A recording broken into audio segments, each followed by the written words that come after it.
The night before the press conference, Michael didn't sleep. He sat in his study, going through the evidence one more time, making sure everything was in order. Sarah brought him tea at 3 in the morning, sat with him in silence. "I keep thinking about all the ways this could go wrong," Michael said. "Then think about all the ways it could go right. All the children who might be saved because you found the courage to speak."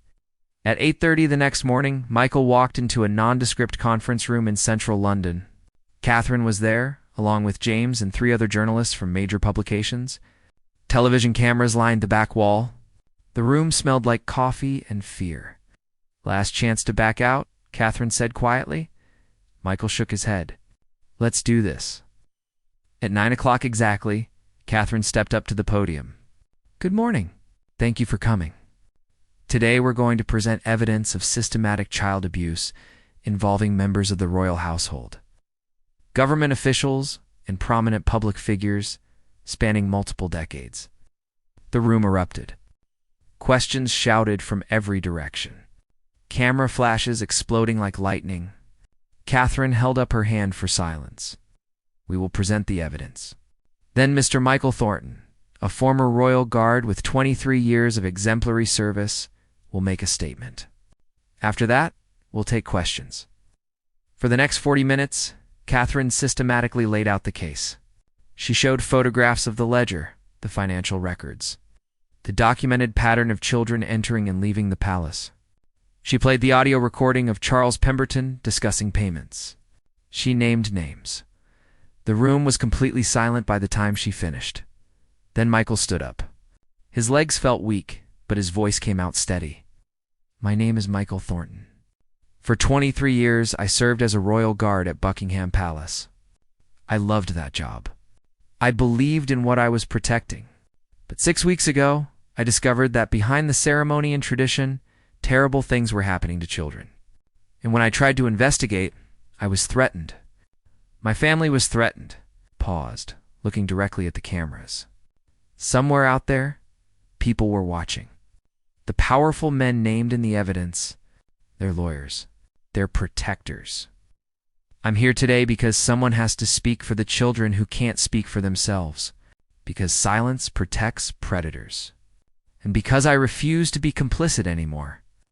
The questions that followed were brutal. Reporters demanding to know why he waited so long, why he didn't go to police immediately, whether he was certain about his accusations, whether this was about money or revenge or attention. Michael answered every question with the same steady honesty. He admitted his mistakes, acknowledged his delays, but never wavered on the core truth. Children had been hurt, and powerful people had allowed it. The press conference lasted 3 hours. By the time it ended, Michael's face was on every news channel in Britain. The internet exploded with reactions. Some called him a hero. Others called him a liar, a traitor, a disgraced guard trying to profit from scandal. And then the backlash began. That evening, a tabloid published a story about Michael's finances, claiming he'd been bribed by foreign interests to destabilize the monarchy. The next day, another paper ran interviews with former colleagues who claimed Michael was unstable, paranoid, a man who'd been acting strangely for months. Someone leaked Michael's personal information online, his address, phone number, family details. Threats started pouring in. Angry messages, promises of violence, police offered protection. But Michael knew it wasn't enough. Not against the kind of power he'd challenged. For 3 days, the story dominated every news cycle. Politicians called for investigations. Legal experts debated the evidence. Royal commentators defended the palace. The Archbishop of Canterbury gave a somber statement about protecting children while respecting due process. And then, on the 4th day, something unexpected happened. Another guard came forward, then another. Staff members who had seen things, heard things, known things, but stayed silent out of fear.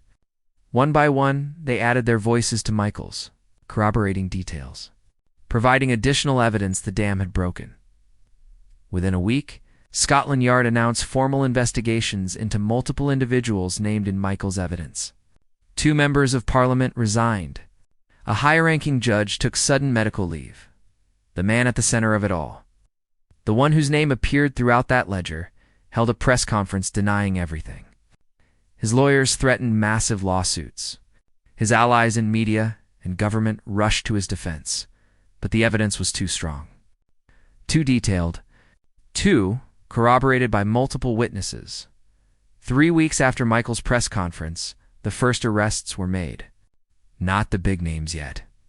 Those would take time, careful investigation, airtight cases. But the handlers, the facilitators, the people who'd made the network function, one by one, they were taken into custody. Michael watched it all from a safe house outside London. Sarah and the girls were with him, living in protective custody until the immediate danger passed.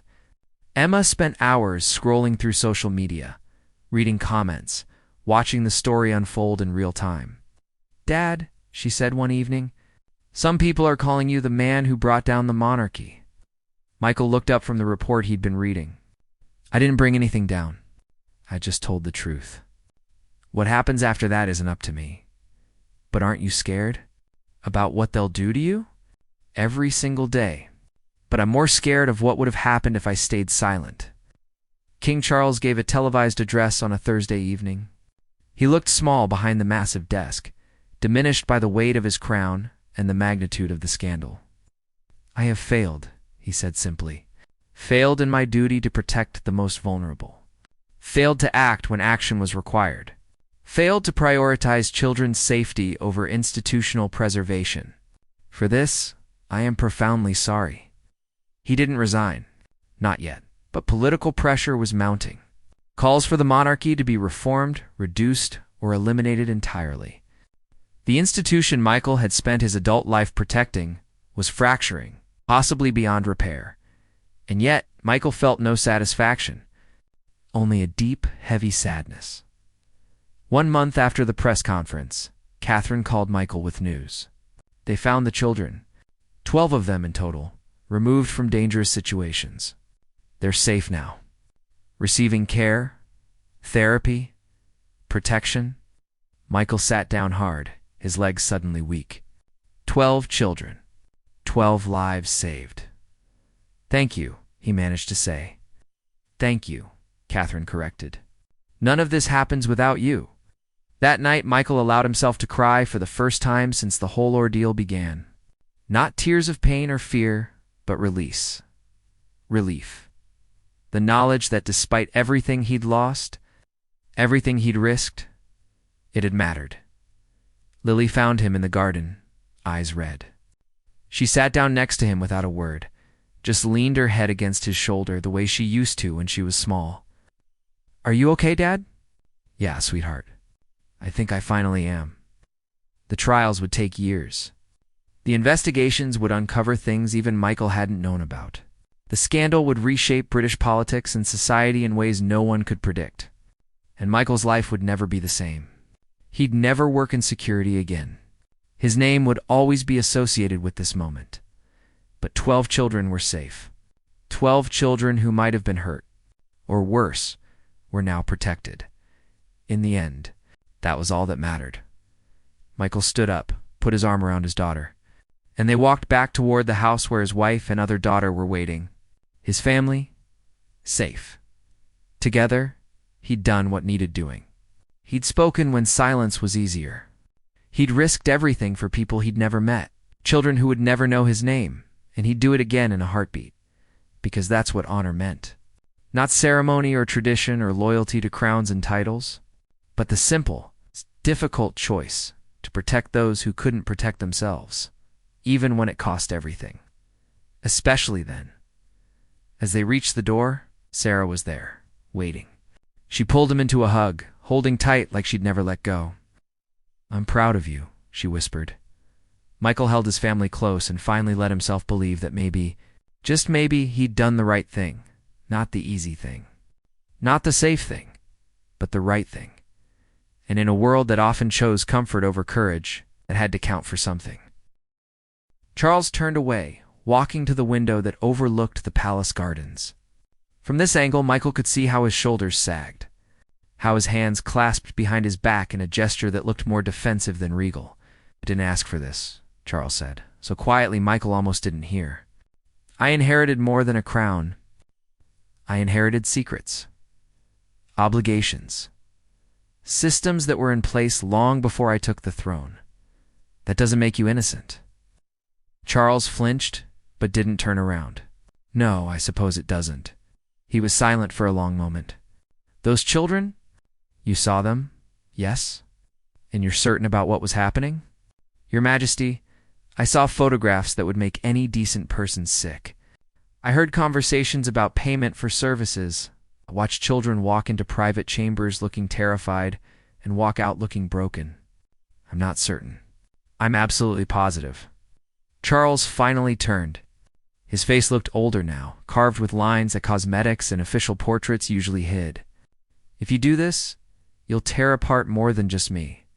You'll tear apart the institution, the monarchy, people's faith in everything the crown represents." "Maybe that needs to happen," Michael said. "Maybe an institution that protects predators doesn't deserve faith, and the chaos that follows, the vacuum of power, the political instability. You're willing to accept responsibility for that?" Michael felt anger flare in his chest. "I'm not the one who should be accepting responsibility, Your Majesty. The chaos exists because powerful men hurt children and other powerful men looked the other way. That's not my fault. That's yours." Charles seemed to age another 10 years in that moment.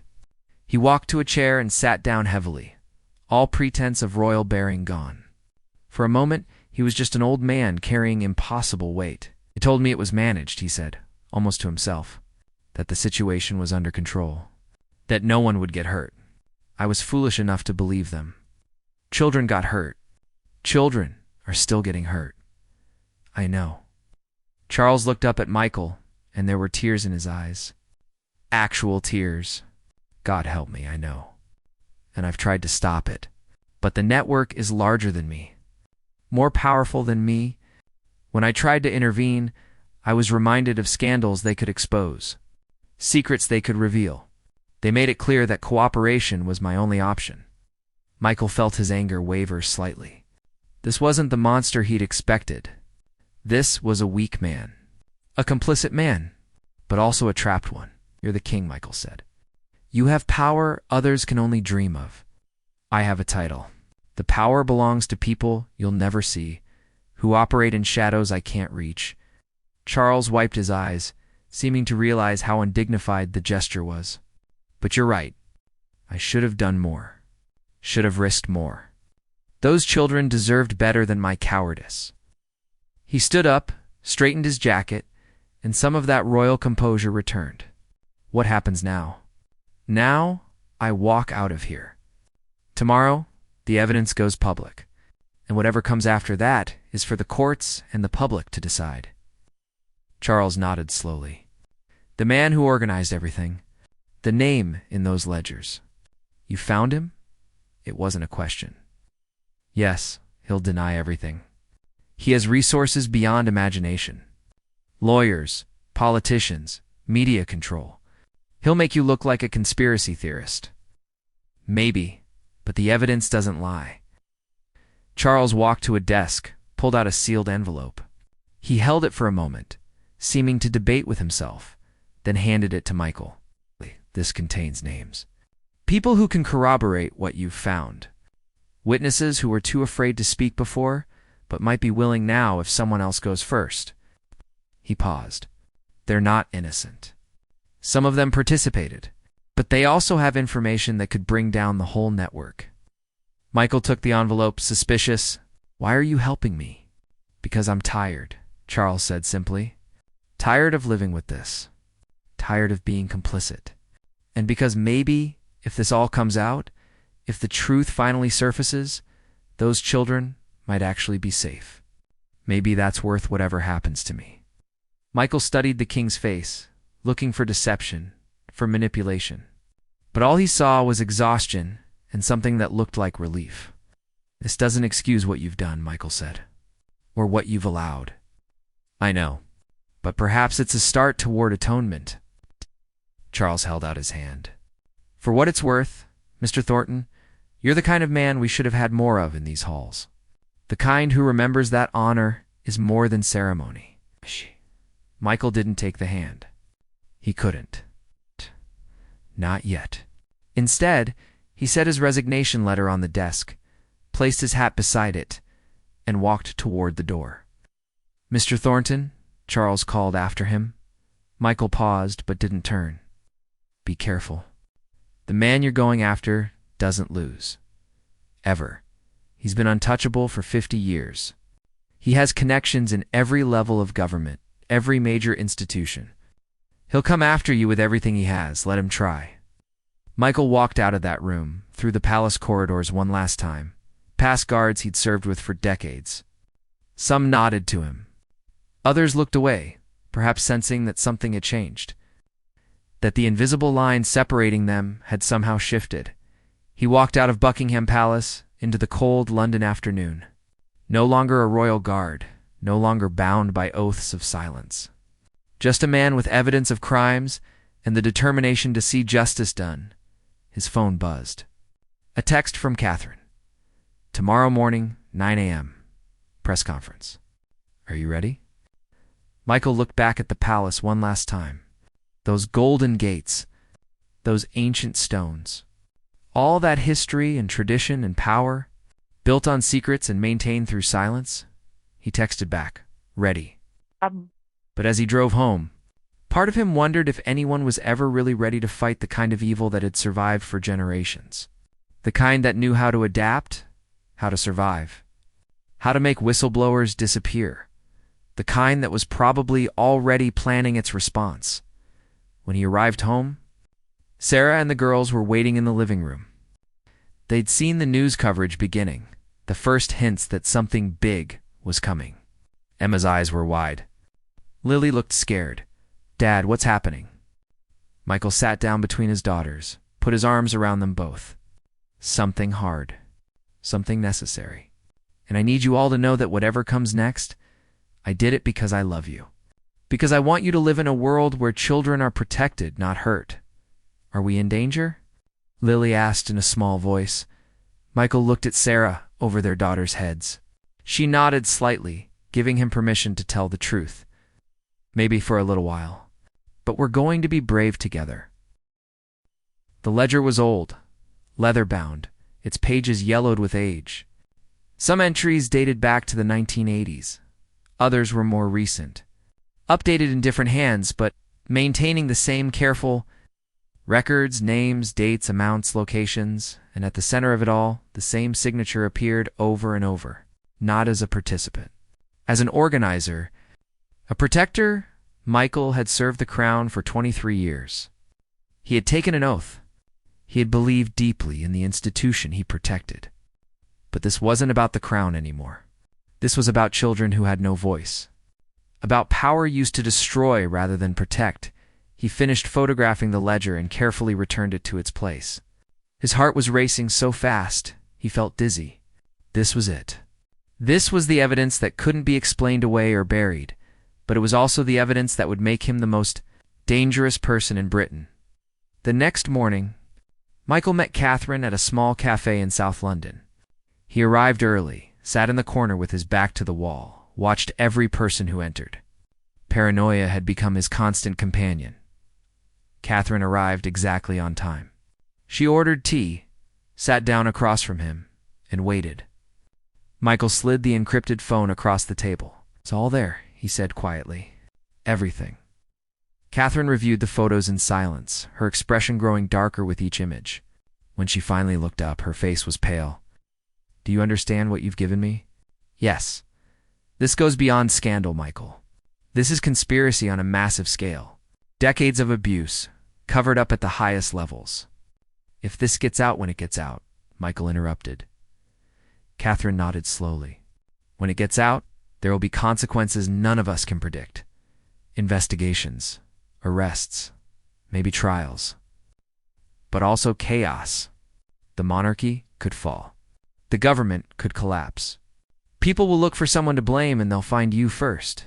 I know, your family is already at risk. Has been since the moment I saw that first child. At least this way, something changes. At least this way, those children might be saved. Catherine was quiet for a long moment.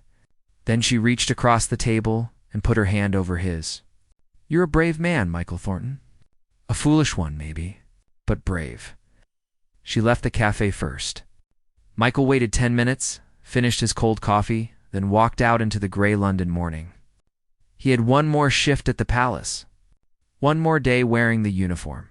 Then he would hand King Charles his resignation. Face to face. Man to man, not because protocol demanded it, but because Charles needed to know that someone had seen. Someone knew. And someone was going to tell the truth, no matter what it cost. The next day arrived too quickly and too slowly at once. Michael dressed in his uniform for the last time. Sarah watched him from their bedroom doorway, her arms crossed, her expression worried. "You're really doing this?" "I have to." "I know." She walked over, straightened his collar, even though it didn't need straightening. "I'm proud of you, and I'm terrified for you. Both things at once." Michael pulled her close. "Whatever happens, I need you to know I did this for Emma and Lily, for every child who deserves adults who protect them instead of hurt them."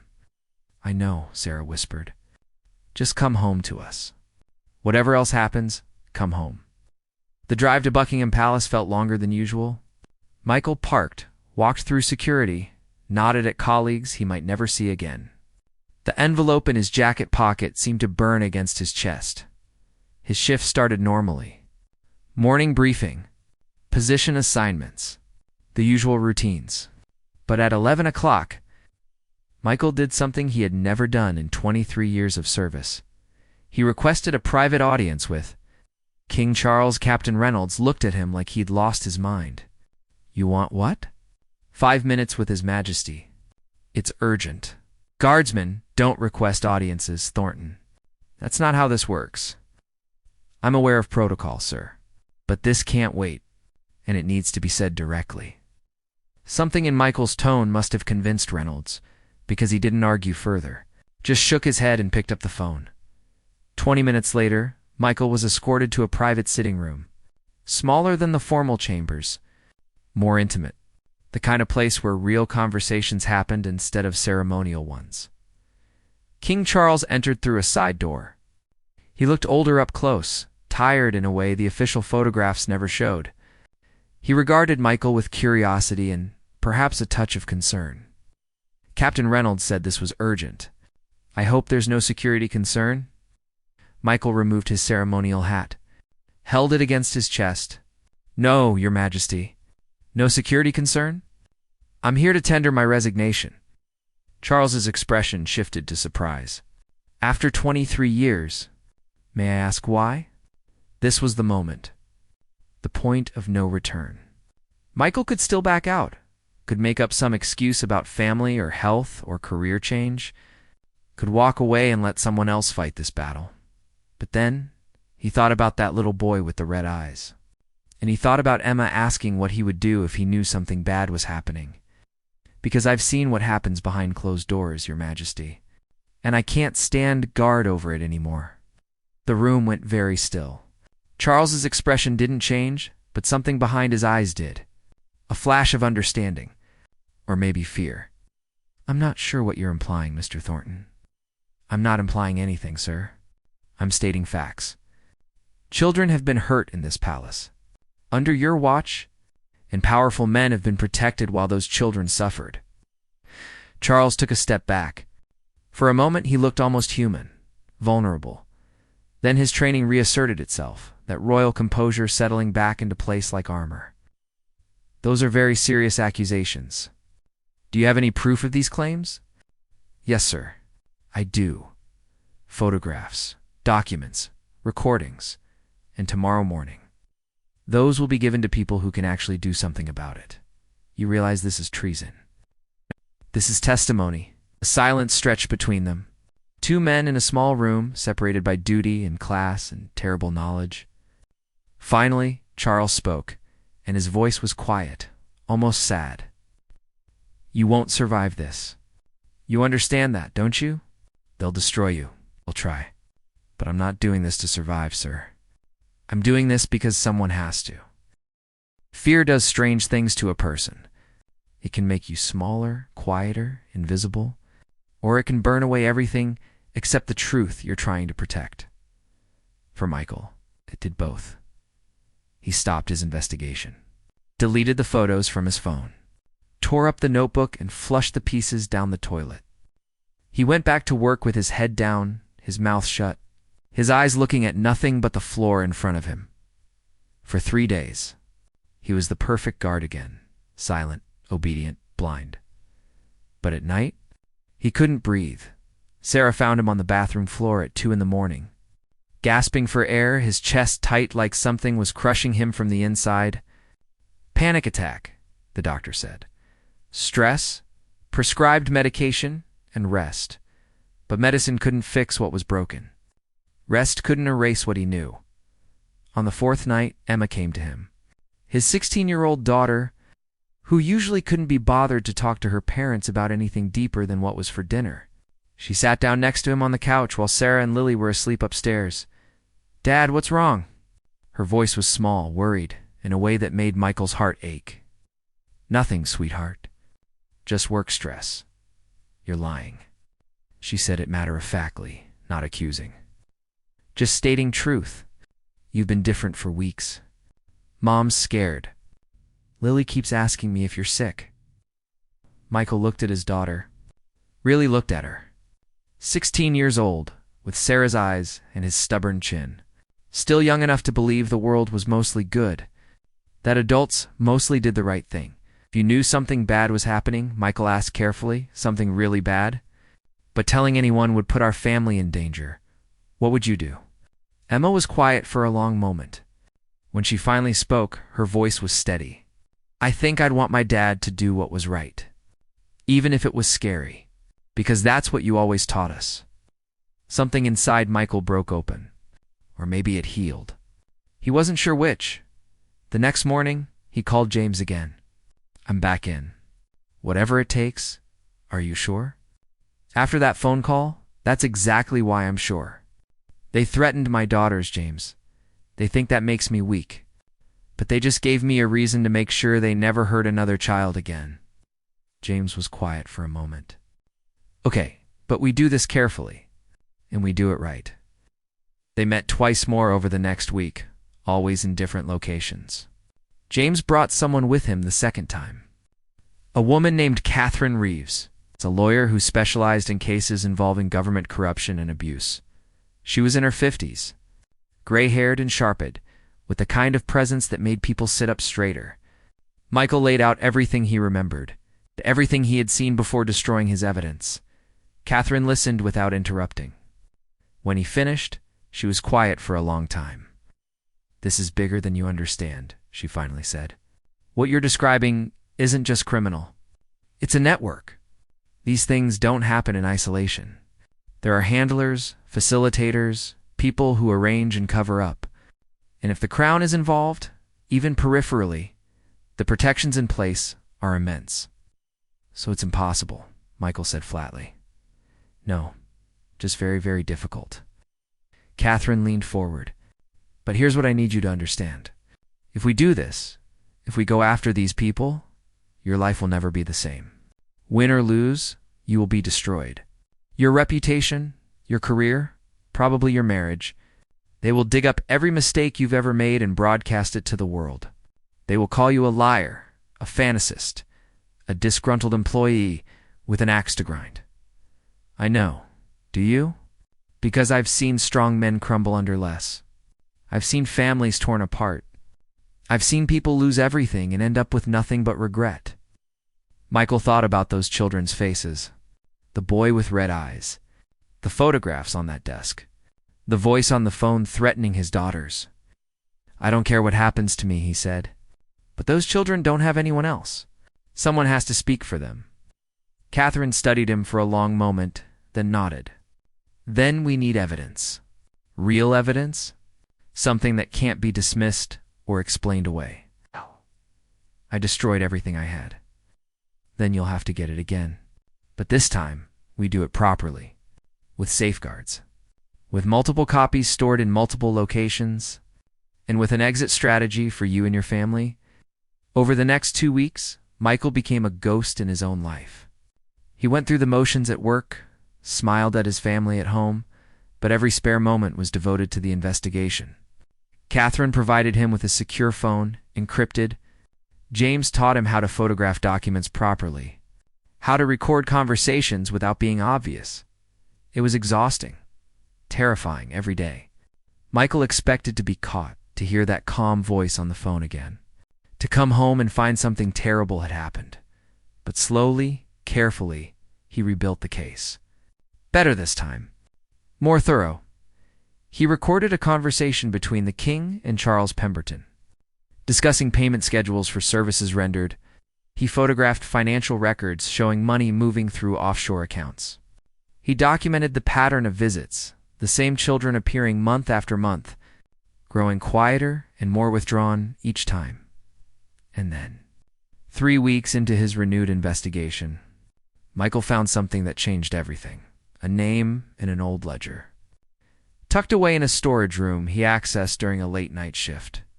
The handwriting was elegant, old-fashioned, and the name written there, again and again, was someone Michael had never expected, not King. Charles, someone much closer to the throne. Someone whose protection of these activities went back decades, long before Charles took the crown. Someone who had built the entire network, who had recruited the men, who had ensured silence through power and fear. Michael stood in that storage room, his hands shaking as he photographed page after page, and realized he wasn't just exposing a scandal, he was dismantling a dynasty. The envelope felt heavier than it should have. Michael Thornton stood in the rain outside Buckingham Palace, his dress uniform soaked through, his hand trembling as he clutched the letter that would end his career. 23 years of service, 23 years of silence, and now it was over. He had written his resignation 3 times that morning. Each time, the words felt too small for what he had seen, yet too clean for something so broken. The other guards thought he was losing his mind. Perhaps he was, but some things, once seen, cannot be unseen. Some doors once opened cannot be closed again. It started 6 weeks earlier on a Tuesday morning that felt like any other. The November air was sharp, cutting through the ceremonial uniform as Michael took his post outside the king's private chambers. He had stood in that exact spot hundreds of times before. He knew every crack in the stone, every shadow that moved across the corridor as the sun shifted. But that morning, something was different. The king's voice came through the door, not loud but strained. Then another voice, unfamiliar, urgent. Michael's training told him to remain still, to hear nothing, to be nothing more than a statue in uniform. That was the job. That was the promise every royal guard made. But the third voice stopped him cold. It was a child. Before you hear what happens next, if you love real stories that show the truth behind closed doors, hit that subscribe button. These stories matter, and they need to be told. The child was crying, not the frustrated tears of a tantrum, but something else. Something that made Michael's chest tighten. He had 2 daughters at home. He knew the sound of fear. The door opened suddenly. A man in an expensive suit walked out, barely glancing at Michael. Behind him, a woman in a gray dress moved quickly, her hand on the shoulder of a small boy, maybe 7 years old. The boy's eyes were red. His hands were shaking. Michael's gaze met the child's for less than 2 seconds. But in that moment, he saw something that would haunt him for weeks. A plea, silent scream. Then they were gone, footsteps echoing down the marble hallway. Michael stood frozen. His mind raced. Protocol said nothing. Protocol demanded nothing. It was furniture, decoration, a symbol, not a person, but he was a person. And he was a father. That night he couldn't sleep. He sat at his kitchen table, staring at the wall while his wife asked him what was wrong. He couldn't answer. The words felt dangerous. Even thinking them felt like treason. The next day the boy was back. This time Michael heard more. Voices discussing payments, arrangements, schedules, words that didn't fit together that made his stomach turn. And through it all, the king's voice, calm and measured, as if discussing the weather. Michael began paying attention. Too much attention. He started arriving early to his shifts, staying late. He listened when he shouldn't have, watched when he should have looked away. Other guards noticed. His captain pulled him aside one afternoon, asked if everything was all right at home. Michael said yes. Michael lied, because the truth was too big, too dangerous. The truth was that behind the golden doors and the centuries of tradition, something terrible was happening, and everyone knew, everyone saw, but no one spoke. Until the night Michael saw the photographs, he wasn't supposed to be in that wing of the palace. He took a wrong turn, or maybe his feet carried him there on purpose. The office door was cracked open, light spilling into the dark hallway. Inside, papers spread across a desk. On top, photographs that made his blood run cold. Children, too many children, and faces he recognized. Powerful faces. Michael backed away, his heart hammering so hard he thought it might burst through his chest. His hand found the wall to steady himself. This wasn't just wrong. This was evil, and he was standing guard over it. Michael didn't sleep for 3 days. Every time he closed his eyes, he saw those photographs. Every time he stood at his post, he felt like an accomplice. His uniform, once worn with pride, now felt like a costume for a terrible play. His wife Sarah noticed everything. She always did. 20 years of marriage had made her an expert in reading his silences. "You need to talk to someone," she said. On the 4th morning, watching him stare into his untouched coffee, "Whatever this is, it's eating you alive." Michael looked at his daughters across the kitchen table. Emma, 16, scrolling through her phone. Lily, 13, laughing at something on the screen. Safe, innocent, everything those other children weren't. "I can't," he whispered. Sarah's hand covered his. "Can't or won't?" He didn't have an answer. That afternoon, Michael returned to his post with a decision forming in his mind. It was reckless. It was probably stupid, but it was something. He couldn't just stand there anymore. He couldn't just be silent. During his break, he made a phone call to an old friend from his military days, now working as an investigative journalist. They met at a pub 3 miles from the palace, somewhere no one would recognize either of them. "You look terrible," James said, sliding a pint across the wooden table.